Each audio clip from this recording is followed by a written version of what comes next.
This Saturday marks the 50th anniversary of Canada's first heart transplant surgery. Joining us to take a look at the evolution of heart transplant surgeries in Canada is Dr. Mark Rule. He's the Chief of Cardiac Surgery at the University of Ottawa Heart Institute. Good morning to you. Good morning, Anne-Marie. All right, let's explain for our viewers. The first successful heart transplant surgery was performed in Toronto in 1968. The patient at the time was Charles Perrin Johnston. He lived for 6 years after the surgery, and at the time of his death, no transplant recipient had lived longer. How has Canada's heart transplant surgery progressed since then? Well, it's progressed tremendously, and I would argue not so much from a surgical point of view, but from a medical point of view regarding the types of anti-rejection drugs that we can offer to our patients. In fact, the surgical technique has remained pretty much the same for the last 50 years. We're, of course, better at doing it, and we have better critical care and better anesthesia, better surgical tools. But it's the anti-rejection drugs and anti-infection agents that are so much better and can now provide very long survival for these patients.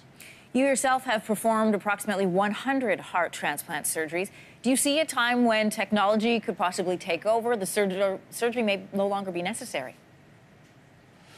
Well, Anne-Marie, we thought we were there about 10 years ago in two ways. There are much better mechanical hearts, and there's also a promise of a cell-based therapy that can perhaps regenerate the heart. Now, 10 years later, we're in fact very humbled. The mechanical hearts are not perfect, and the cell-based techniques are not up to speed yet. So really, I think heart transplant will be with us for at least one more generation as a very important tool for treatment. The most recent data from the Canadian Institute for Health Information reports that 170 Canadians received heart transplants back in 2015. How does this transplant surgery in Canada compare on an international scale? Well, those numbers are small, but they are very important. And I think per capita, we have a very favorable transplant ratio. Canada also has some unique things to deal with. Obviously, the weather and the very long distances sometimes to get a donor heart. So I would argue that our organ transplant system is very advanced and very, very good. The outcomes are second to no other country in the Western Hemisphere.